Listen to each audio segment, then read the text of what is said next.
guys, kembali lagi bersama gua di Sakahayang Review. By the way, apa kabar para penonton setia Sakahayang yang kini sudah menjadi orang tua? Semoga kalian tidak salah memberikan tontonan pada si kecil. Emangnya ngapa bang? Karena selain membuat anak sindrom jedak-jeduk, salah-salah, si kecil bisa terpengaruh tontonan yang lebih mengerikan. Seperti pada kisah kali ini yang berjudul Mr. Crockett 2024. Bukan kroket gorengan yang mantap dimakan sambil ngopi. Kroket kali ini merupakan sosok Ribo yang suka memanipulasi para bocil. Oke lah, daripada kalian penasaran, mending kita langsung saja ke pembahasannya. Dan jika kalian suka dengan channel ini seperti biasa, silahkan subscribe aja biar gak ketinggalan video menarik lainnya dari Sakahayang. Film ini bercerita pada tahun 1993. Di depan sebuah rumah tertancap sebuah kotak surat berbentuk rumah-rumahan yang terlihat cukup aneh.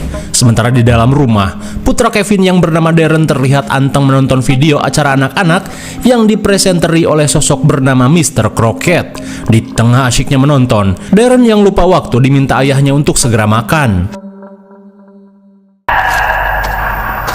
Melihat Darren yang malah mengaduk-ngaduk makanan, si ayah pun kesal karena perkara makan saja sulit, di mana orang lain yang kurang beruntung harus mati-matian hanya untuk sesuap makanan. Hey. I treat you like a baby then. Oh. Eat. Di tengah ketegangan, Rhonda yang tak tega memutuskan untuk pergi ke kamar dan menyudahi makan malamnya. Namun di saat itu pula, Mr. Crockett di dalam TV seperti menoleh ke arah Darren.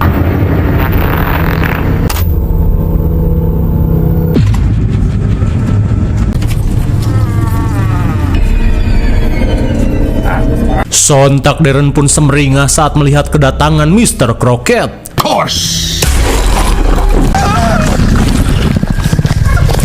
Aneh sekali, dengan magicnya, Mr. Crockett bisa memanggil monster ke alam nyata. Saat Darren kegirangan memakan hadiah aroma manis, Mr. Crockett berkata jika Kevin telah gagal menjadi orang tua. Lantas, ia pun langsung memberikan hadiah bubur cacing dan meminta Kevin untuk memberi contoh makan yang baik untuk Darren.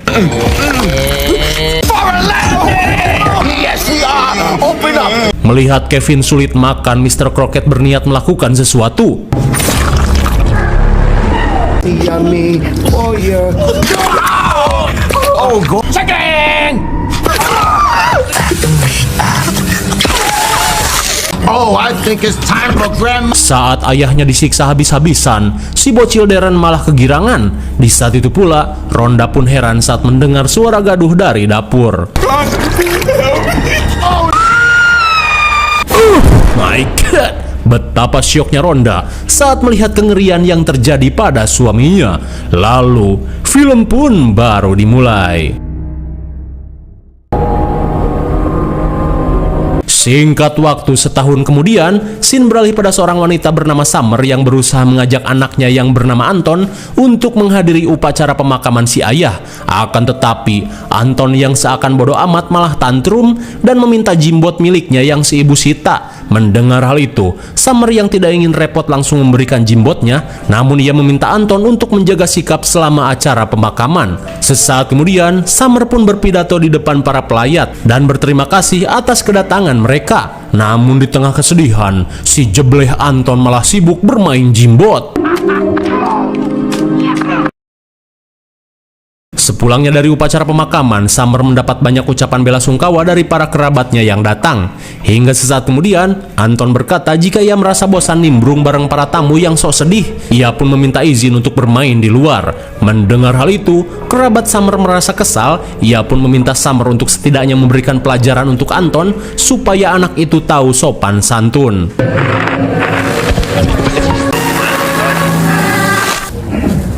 You like football? Sementara di luar, Rhonda yang kini rada gelo sejak kehilangan anak dan suaminya terlihat menarik Anton untuk ikut dengannya. Like you, a friend like me, a friend like. Come on, do you want? You hear me? Let me go. Come on, let me just get a closer look at you. Oh, I get out of here. I just wanted to warn him to just get. Di tengah kepanikan, Summer yang melihat Rhonda berusaha menculik Anton langsung memintanya pergi. Akan tetapi, Rhonda yang kini ngegembel memperingatkan Summer untuk waspada akan kehadiran sosok Mr. Crockett atau Summer akan bernasib seperti dirinya. Mendengar hal itu, Summer pun tidak peduli, terlebih Rhonda sudah dicap gelo oleh para warga.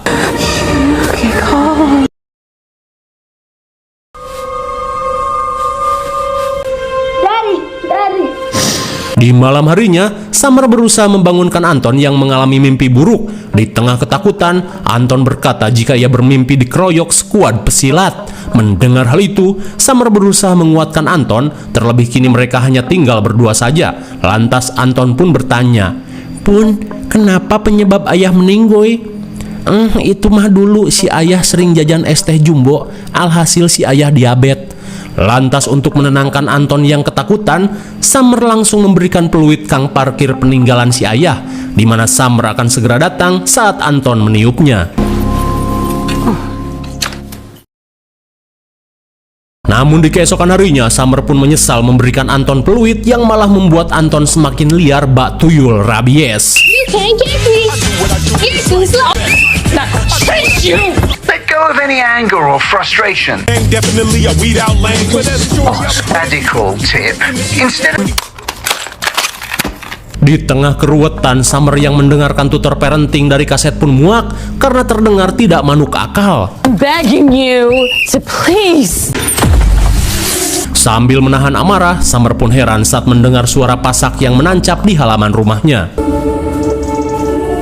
Sontak Summer pun heran saat melihat kotak surat aneh di halaman rumahnya. Tapi meskipun begitu, Summer yang melihat kaset VHS anak-anak langsung membawakannya untuk Anton. Lantas ia pun meminta Anton untuk diam dan menonton saja. oh, boys and girls, it's a friend like we be. Dan benar saja, seketika Anton pun terdiam saat menonton acara Mr. Crockett. Dirasa ini kesempatan, Summer yang kelelahan bergegas rebahan di kamar.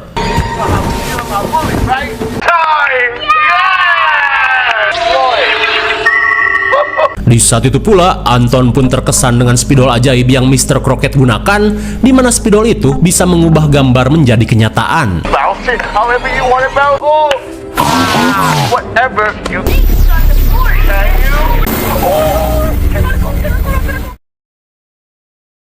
Vanilla cake or breadcrumbs?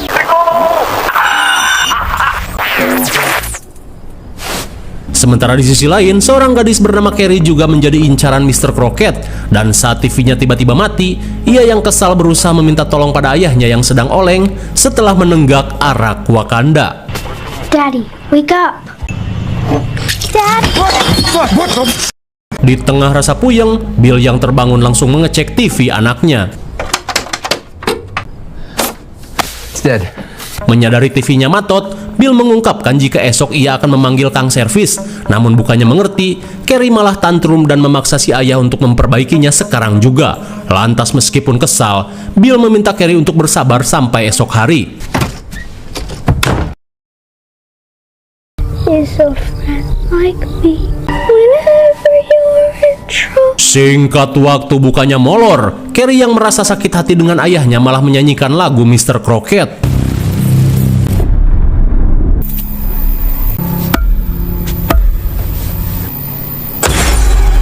Tanpa diduga, kesedihan yang Carrie rasakan telah memanggil Mr. Crockett. Sementara itu, Bill pun kaget saat melihat sosok pria kribo yang tiba-tiba nyantui di kursinya. Dirasa penyusup, Bill meminta pria ini untuk pergi dari rumahnya. Akan tetapi, Mr. Crockett yang ingin memberikan pelajaran malah bertingkah tengil. I need you to get the fuck out of my house. Saat ditodong, Mr. Crockett berkata jika pistol itu cuma mainan anak-anak di hadapannya. Lah kok bisa? Di tengah keheranan, tiba-tiba saja Bill tak bisa menggerakkan tubuhnya. Tak cuman itu, tiba-tiba saja muncul gelembung aneh dari dalam mulutnya.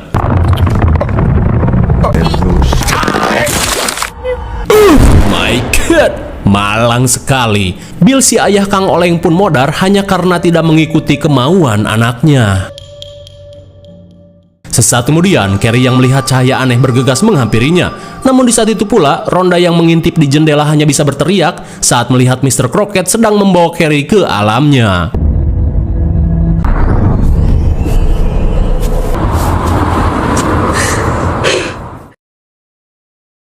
Share to your left, share to your right. Can't you see me?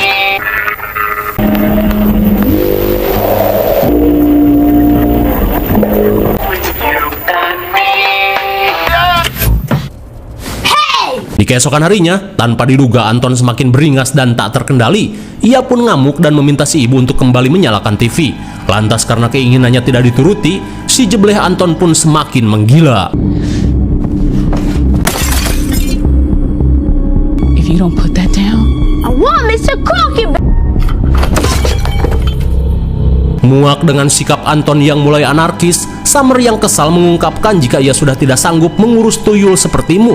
Mendengar hal itu, seketika Anton sedih dan jebleh. Ia pun tidak percaya dengan perkataan ibunya yang menusuk jiwa.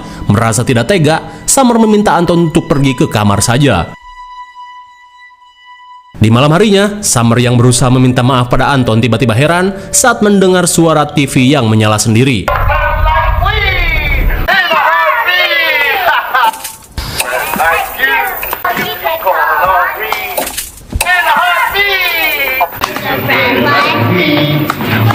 Muak dengan keanehan yang terjadi, Summer langsung membanting TV 21 inch-nya.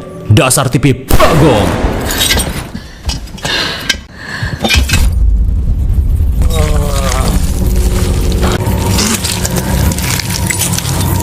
Hello there. My God, bagaikan Sadako kesetrum listrik token.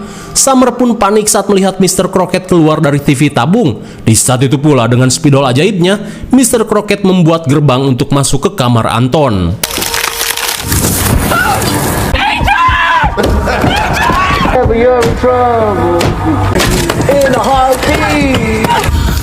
Goodbye, Mommy. Bagaikan mimpi buruk, Summer pun merasa tak percaya saat anaknya Raib digondol Mr. Crockett. Kira-kira apa maunya si Mr. Kribo ini? Hingga saat malam semakin larut, tim kepolisian yang datang malah menganggap Summer mabok karena alasannya terdengar di luar Nurul. Mereka pun menganggap jika Anton telah kabur karena tidak betah tinggal bersama Summer. Singkat waktu, sementara di alam lain, Anton pun disambut para bocil lainnya dan juga si Kribo Crockett. Lantas, Mr. Crockett berkata jika di tempat ini adalah surga bocil karena tidak akan ada orang tua yang melarang kesenangan mereka. Namun di saat itu pula, Anton yang belum sepenuhnya terpengaruh bisa melihat wujud asli mengerikan dari tempat ini.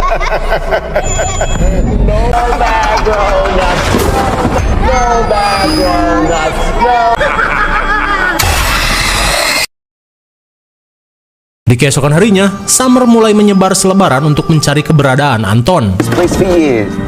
hey, can you tell me what all this is about? Hingga di tengah pencarian, Summer pun heran saat melihat polisi yang sedang mengamankan rumah Bill. Hingga seorang mama mengungkapkan jika tadi malam Bill ditemukan tewas dengan kondisi yang mengenaskan. Dan juga, putrinya yang bernama Carrie hilang bak ditelan bumi. Mendengar hal itu, Summer yang merasa ada kaitannya dengan Mr. Crockett bergegas pergi ke perpustakaan kota untuk mencari arsip berita tentang kasus penculikan aneh yang terjadi di kotanya.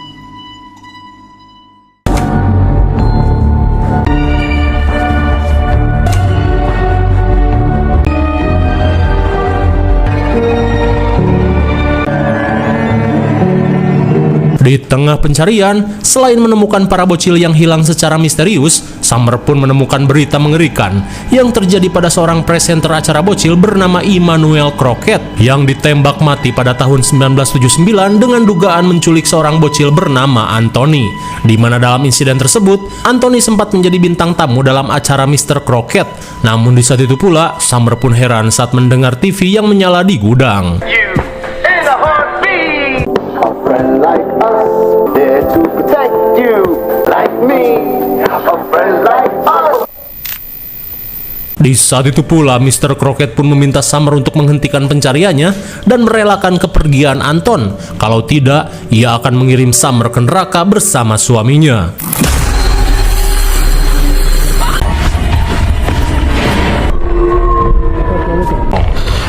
Everything that you've been trying to tell. Di tengah kepanikan, Summer tiba-tiba dihampiri seorang pria bernama Eddie. Lantas sambil berusaha menenangkan Summer, Eddie mengungkapkan tentang putrinya yang juga diculik Mr. Crockett. Setibanya di taman, sambil menunjukkan foto Loren yang hilang 5 bulan lalu, Eddie mengungkapkan jika Loren yang kecanduan Mr. Crockett tiba-tiba menghilang secara misterius. Mendengar hal itu, Summer pun heran dengan alasan Mr. Crockett melakukan semua ini. Lantas Eddie berkata, jika mungkin saja Mr. Crockett menganggap kita telah gagal menjadi orang tua.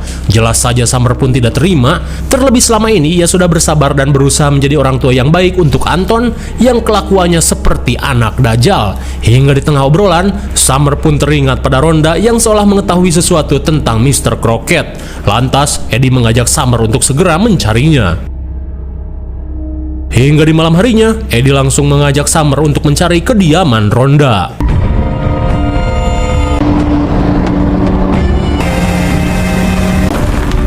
Setibanya di depan gubuk reot, mereka pun bergegas memanggil Rhonda. Drop the knife now. Saat Rhonda datang, Summer dan Eddie berkata jika mereka membutuhkan bantuan Rhonda untuk mencari keberadaan Mr. Crockett.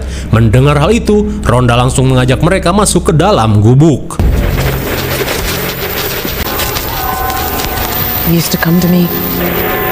Bagaikan hacker Facebook, rupanya di dalam gubuk terdapat berbagai alat elektronik yang terhubung dengan TV-TV tabung.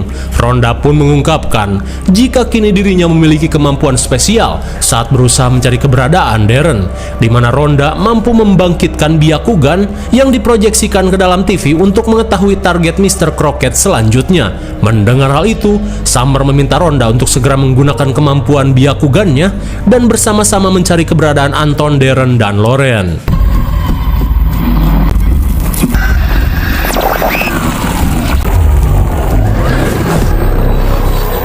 They bring up happy memories. Right now he's searching. Monaco. Go high! 1, 2. Namun di tengah pencarian, tiba-tiba saja mata Eddie berkaca-kaca saat melihat kebersamaan seorang bocil bernama Anthony bersama Mr. Crockett. It's everywhere. Her pain opens old wounds. An address. Setelah menemukan posisi target selanjutnya, Eddie langsung mengajak mereka untuk segera OTW sebelum terlambat. Singkat waktu, akhirnya mereka pun tiba di sebuah rumah yang terdapat kotak surat berbentuk rumah.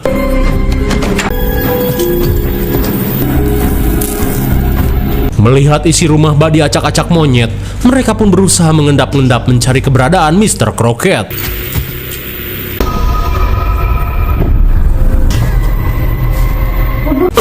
My God! Sontak mereka pun syok parah saat melihat jasad orang tua si bocil yang mengenaskan. Sementara di kamar, Mr. Crockett baru saja selesai membawa si bocil ke alamnya. Akan tetapi, Mr. Crockett tiba-tiba menyadari kedatangan Summer dan yang lainnya.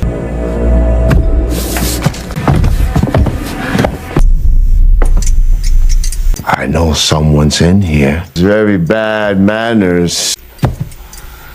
Wherever you are.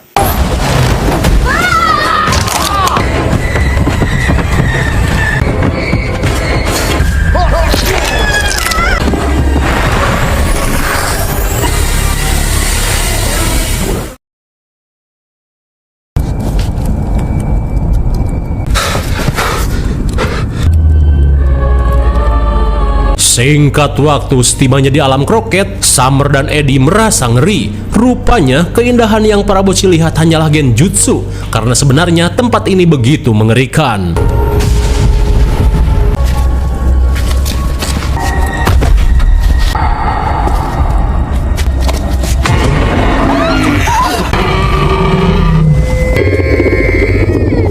Sesaat kemudian, Crockett memperkenalkan temannya yang bernama Blue dengan giginya yang runcing. Welcome. Sit. Enough. Setelah menyekap Summer di kursi monster, Mr. Crockett langsung memanggil semua anak asuhnya. Di saat itu pula, Summer yang melihat Anton datang berusaha menyadarkan putranya. Namun jelas saja Anton dan anak-anak lainnya tidak mendengar karena masih dalam pengaruh Mr. Crockett. Sesaat kemudian, Mr. Crockett pun mulai menceritakan kisah kelam kehidupannya di masa lalu. di mana ketika ia masih bocil, Mr. Crockett yang mendambakan keluarga harmonis terus mendapat tindak kekerasan dari ayahnya, dan ketika itu ia tidak bisa berbuat apa-apa selain menunggu waktu yang tepat untuk melawan. Hingga setelah beranjak dewasa, Mr. Crockett pun berhasil menghabisi si ayah dan menuntut balas atas tindak kekerasan yang si ayah lakukan. Tak cuma itu, ia pun berhasil membuat aksi kopetnya nampak seperti sebuah kecelakaan. Hingga beberapa tahun kemudian, Mr. Crockett diterima bekerja menjadi pembawa acara anak-anak, di mana di salah satu episode ia bertemu dengan sosok bocil bernama Anthony yang selalu murung, di mana hal itu membuatnya teringat pada trauma masa kecilnya. Hingga seusai syuting, Mr. Crockett yang tidak ingin Anthony merasakan trauma yang ia alami melakukan aksi nekat dengan menculik Anthony dan berusaha menghiburnya di rumahnya. Akan tetapi tindakan itu berujung petaka setelah tim kepolisian melakukan penggerbekan untuk menyelamatkan Anthony.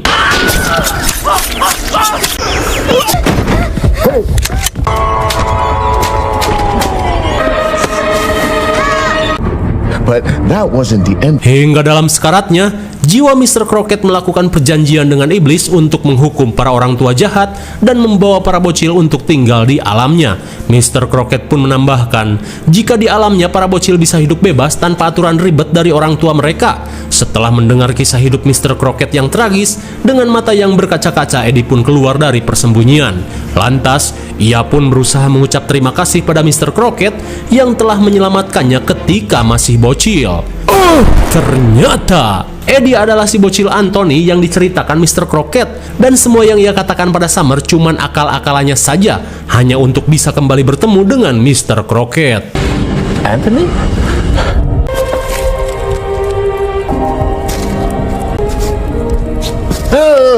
Namun bukannya mendapat sambutan, Mr. Crockett yang melihat Anthony telah berubah menjadi pria bangkotan tidak lagi menerima Anthony.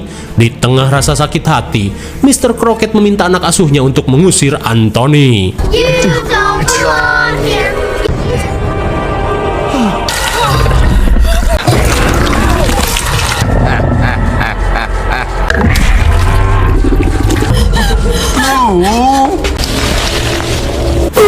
My God, malang sekali. Anthony si fans garis keras pun harus modar menjadi santapan Monster Blue. Hingga sesaat kemudian, Mr. Crockett langsung melepaskan Summer dan mengungkapkan jika ia akan memberi kesempatan untuk membujuk Anton. Ia pun ingin melihat apakah Anton akan memilih Summer atau di tempat ini. Kemudian, Summer yang tak ingin menyia-nyiakan kesempatan langsung meminta maaf dan membujuk Anton untuk pulang. Come on, baby. Yes. I told you I will always. Namun di tengah suasana haru, Mr. Crockett kembali membujuk Anton dengan segala kenikmatan di tempat ini. Be a father to a boy. Major. I'm sorry, Mommy. Well, it's been so much. Setelah Anton kembali, Mr. Crockett yang akan menghabisi Summer mengajak anak asuhnya untuk bermain petak umpet kopet, di mana siapa saja yang berhasil menghabisi Summer, ia akan memberikan es krim unlimited. Mendengar hal itu, Anton dan bocil lainnya pun bersemangat.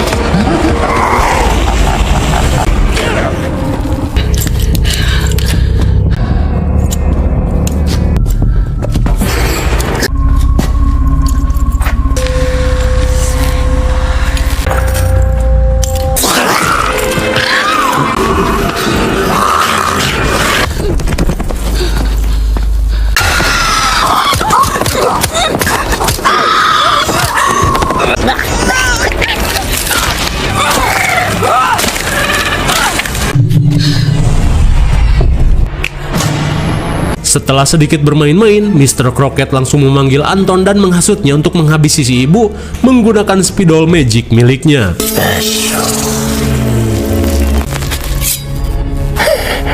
Di tengah keadaan genting, Summer langsung meniup peluit kang parkir untuk menyadarkan putranya. Menyadari apa yang Summer lakukan sia-sia, Mr. Crockett terlihat memberikan pelukan hangat pada Anton.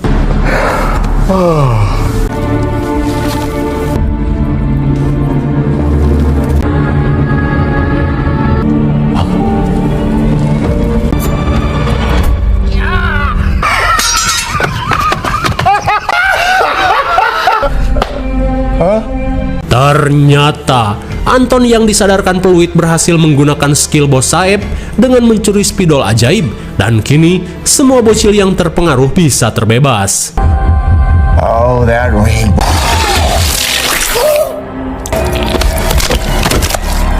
Akhirnya, dengan sabetan spidol ajaib, Summer pun berhasil membuat Mr. Crockett terpotong bak gojo yoaimo.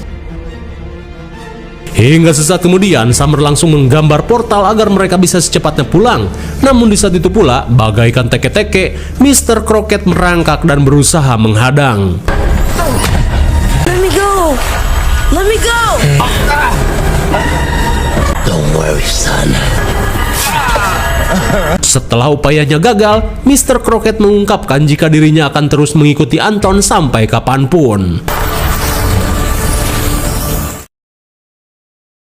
Singkat cerita, setelah berhasil menyelamatkan para bocil, Summer terlihat mendatangi panti sosial untuk memberikan kejutan pada Rhonda. Sontak Rhonda pun tak bisa menahan haru saat kembali bertemu dengan Darren. Rhonda pun berterima kasih pada Summer, namun Summer berkata jika semua ini tidak akan berhasil tanpa jurus Byakugan milik Rhonda. Singkat waktu, Anton pun berubah menjadi anak yang ceria, bahkan mereka pun sepakat membuang video player dan memilih untuk bermain di luar.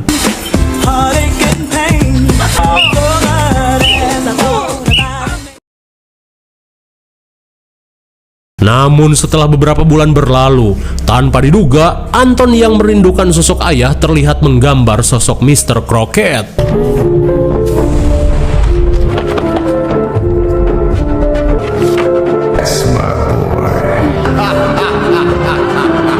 Kira-kira apakah teror Mr. Crockett akan berlanjut?